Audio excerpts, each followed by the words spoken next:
Assalamualaikum warahmatullahi wabarakatuh. Halo semuanya, perkenalkan kami dari kelompok 4 akan mempresentasikan hasil diskusi kami mengenai kebijakan akuntansi, perubahan estimasi, dan kesalahan. Sebelumnya, izinkan kami memperkenalkan diri terlebih dahulu ya. Perkenalkan, nama saya Zainuba Arifah dan 3 rekan saya. Yang pertama ada Vina Fiska Novianti, lalu ada Aisyah Kurnia, dan juga yang terakhir ada Rahmila Sati. Nah, alangkah lebih baiknya kita langsung masuk saja ya ke pembahasannya. Kebijakan akuntansi. Kebijakan akuntansi dalam PSAK 25 atau revisi 2019 didefinisikan sebagai prinsip, dasar, konvensi, peraturan dan praktik tertentu yang diterapkan entitas dalam penyusunan dan penyajian laporan keuangan. Kebijakan akuntansi dalam penyusunan laporan keuangan. Kebijakan akuntansi dalam penyusunan dan penyajian laporan keuangan akan menentukan saat pengakuan, saat pengukuran, penyajian dan pengungkapan atas elemen seperti aset, liabilitas, ekuitas, pendapatan, dan beban dalam laporan keuangan. Konsistensi penerapan kebijakan akuntansi. Entitas memilih dan menerapkan kebijakan akuntansi secara konsisten untuk transaksi, peristiwa dan kondisi lainnya yang serupa kecuali PSAK secara spesifik mengatur atau mengizinkan pengelompokan pos-pos dengan kebijakan akuntansi berbeda adalah hal yang tepat. Jika PSAK mengizinkan pengelompokan tersebut, maka kebijakan akuntansi yang tepat dipilih dan diterapkan secara konsisten.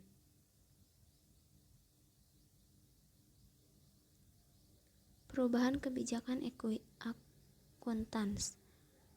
Perubahan kebijakan akuntansi dapat dilakukan entitas dengan memenuhi ketentuan dalam standar PSAK 25, menjelaskan entitas mengubah suatu kebijakan akuntansi hanya jika perubahan tersebut 1. Dipersyaratkan oleh suatu PSAK, 2. Menghasilkan laporan keuangan yang memberikan informasi yang andal dan lebih relevan tentang dampak transaksi, peristiwa atau kondisi lainnya terhadap posisi keuangan, kinerja keuangan, atau arus kas entitas.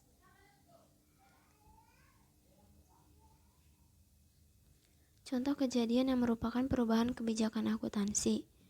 1. Perubahan metode persediaan dari rata-rata menjadi masuk pertama keluar pertama atau FIFO.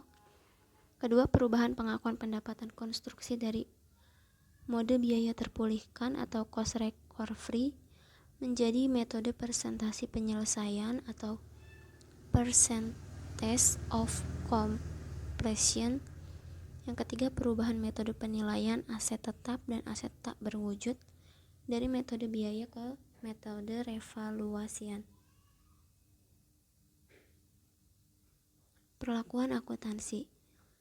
Menurut PSAK 25, entitas mencatat perubahan kebijakan akuntansi akibat penerapan awal suatu PSAK sesuai dengan ketentuan transaksi dalam PSAK tersebut. Jika tidak ada ketentuan transaksi, entitas menerapkan perubahan tersebut secara retrospektif. Ketentuan penerapan secara retrospektif juga dilakukan ketika entitas mengubah kebijakan akuntansi secara sukarela.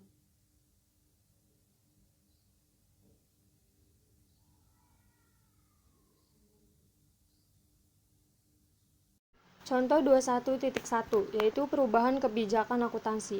PT Merpati memulai operasi usahanya pada 1 Januari 2013. Untuk penilaian persediaan perusahaan menggunakan metode rata-rata atau average. Pada 1 Januari 2015, perusahaan mengubah metode persediaannya dengan menggunakan metode masuk pertama keluar pertama atau FIFO. Untuk melengkapi informasi penyajian secara komparatif 2014 dan 2015, beberapa data berikut diperoleh. 1. Penjualan tahun 2014 sebesar 600 juta dan 2015 sebesar 640 juta. Beban operasi tahun 2014 sebesar 200 juta dan 2014 sebesar 240 juta. Persediaan dan beban pokok penjualan dengan menggunakan metode average dan FIFO. Tabel 21.1 yaitu perhitungan perubahan kebijakan akuntansi. Di sini pada tanggal 1 Januari 2013 rata-rata FIFO persediaan maupun beban pokok penjualannya 0. 31 Desember rata-rata persediaannya 20 juta, Vivo persediaannya 16 juta, beban pokok penjualannya rata-rata 160 juta, Vivo 164 juta, dan ini sesuai dengan yang tertera dengan di tabel. Kemudian ada pajak yang dikenakan sebesar 25%. Otoritas pajak membolehkan perubahan ini. Jadi pajak yang tersedia itu sebesar 25%. Terus ada saldo laba dilaporkan dengan menggunakan metode rata-rata adalah tanggal 31 Desember 2013 sebesar 180 juta, tanggal 31 Desember 2014 sebesar 330 juta, tanggal 31 Desember 2015 sebesar 460 juta 500. Pada tanggal tersebut, nilai persediaan dengan menggunakan metode Vivo adalah sebesar 48 juta dan metode rata-rata adalah sebesar 40 juta, sehingga harus dikoreksi dengan kenaikan sebesar 8 juta. Jurnal yang dibuat pada tanggal 1 Januari 2015 akibat perubahan kebijakan akuntansi tersebut adalah persediaan sebesar 8 juta atas kenaikan persediaan tersebut, kemudian saldo laba 6 juta, dan uang utang pajak itu sebesar 2 juta didapat dari 8 juta dikali 25%. Kemudian di sini ada tabel penyajian pada laporan laba rugi. Pada PT Merpati, laporan laba ruginya penjualan pada tahun 2015 adalah sebesar 640 juta dan 2014 600 juta. Kemudian dikurangin dengan penjualan dan biaya operasi, kemudian hasilnya menjadi laba operasi, dan tidak lupa dikurangi oleh pajak sebesar 25%, dan hasilnya pada tahun 2015 135 juta dan tanggal 2014 159 juta, dan ini bisa dinyatakan laba karena tidak dalam kurung. Tabel 21.3. Di situ ada laporan posisi keuangan. Laporan posisi keuangan secara komparatif dan awal periode komparatif Januari 2014 atau sama dengan 31 Desember 2013.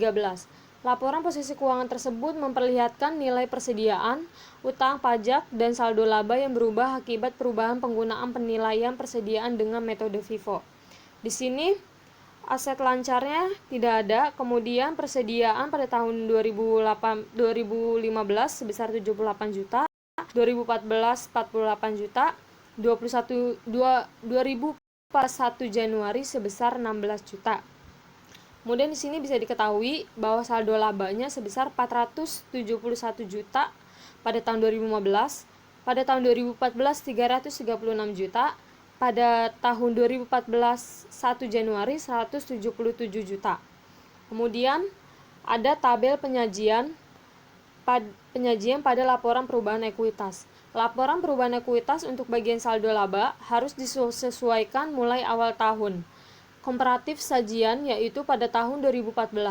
Saldo laba 1 Januari 2014 harus disesuaikan dengan menggunakan metode persediaan yang baru. Selisih nilai depresiasi 1 Januari 2014 atau 31 Desember 2013 sebesar 4 juta. Karena pajak 25%, maka penyesuaian terhadap saldo laba sebesar nilai setelah pajak sebesar 3 juta. Laporan perubahan ekuitas untuk bagian saldo laba dapat dilihat dalam tabel berikut. Saldo laba 1 Januari seperti yang dilaporkan adalah 80 juta dalam tahun 2014. Penyesuaian karena perubahan metode persediaan sebesar 3 juta. Saldo laba 1 Januari 2014 disajikan kembali. Tahun 2015 sebesar 336 juta, 2014 sebesar 177 juta. Kemudian laba bersih atas laporan laba rugi tahun 2015 sebesar 135 juta, tahun 2014 159 juta. Kemudian saldo laba per 31 Desember adalah sebesar pada tahun 2015 471 juta dan tahun 2014 sebesar 336 juta. Kemudian di sini ada perubahan kebijakan akuntansi atas penilaian persediaan. Pada tahun 2015 dan 2014, persediaan ini perbedaan dapat didapat dari 60 perbedaannya didapat dari FIFO dikurangi dengan rata-rata. Jadi persediaan 78 juta dikurang dengan 64 juta sebesar 14 juta. Begitupun dengan saldo laba. Saldo laba itu adalah 471 juta dikurangin dengan 460 juta 500 sebesar 10 juta 500.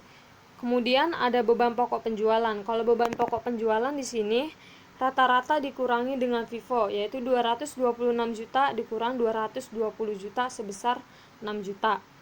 Laba bersih adalah FIFO dikurangi rata-rata, 135 juta dikurangin dengan 130 juta 500, hasilnya 4 juta 500. Selanjutnya ada perubahan estimasi.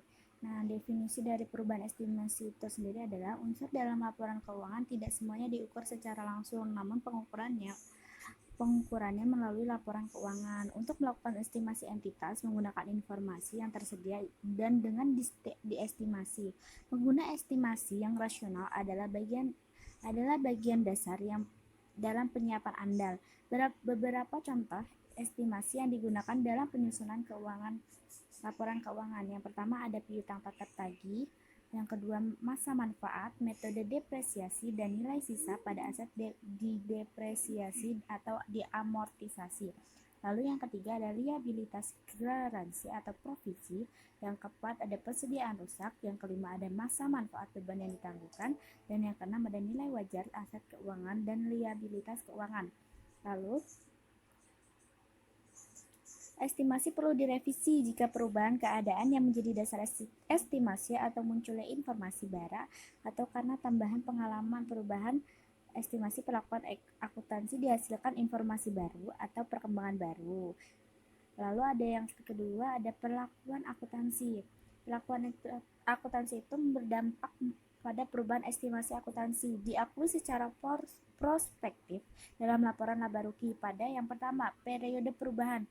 Jika dampak perubahan hanya pada periode itu, atau yang kedua periode perubahan dan periode mendatang jika perubahan berdampak pada keduanya. Lalu ada berikut ada contoh 21.1. Soalnya adalah PT Perkutut membeli peralatan pada 3 Januari 2011 dengan harga 480 juta.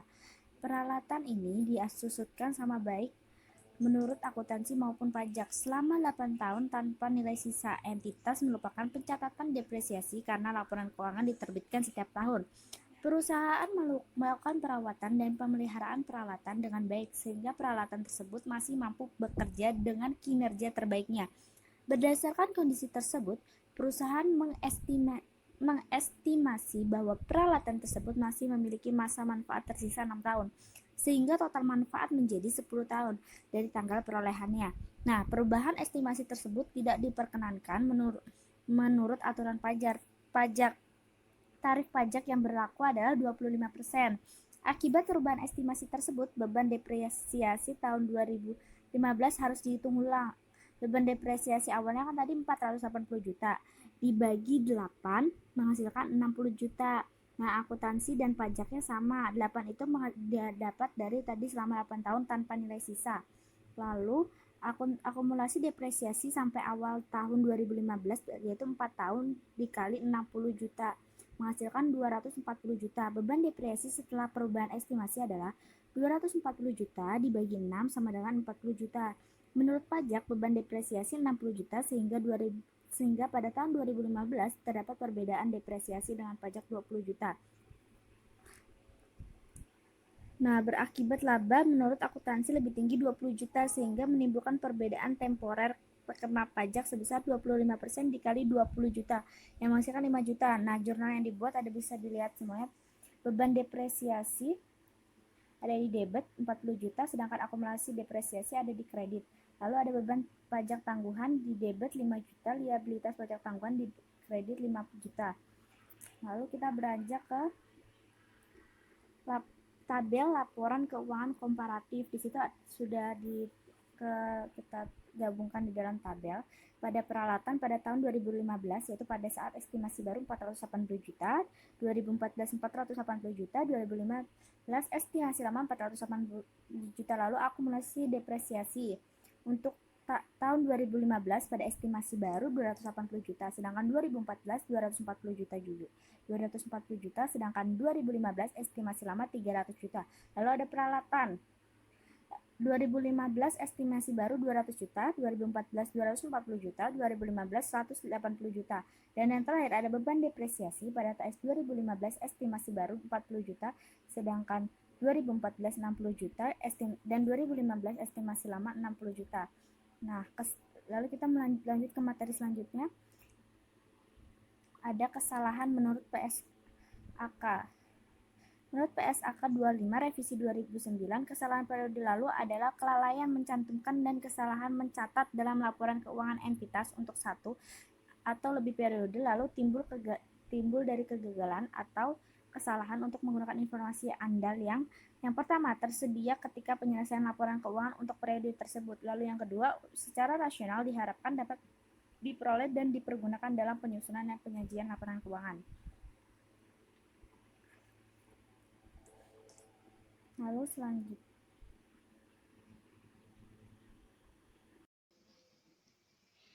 Selanjutnya ada perlakuan akuntansi. Yang pertama, menyajikan kembali jumlah komparatif periode lalu ketika di mana kesalahan tersebut terjadi.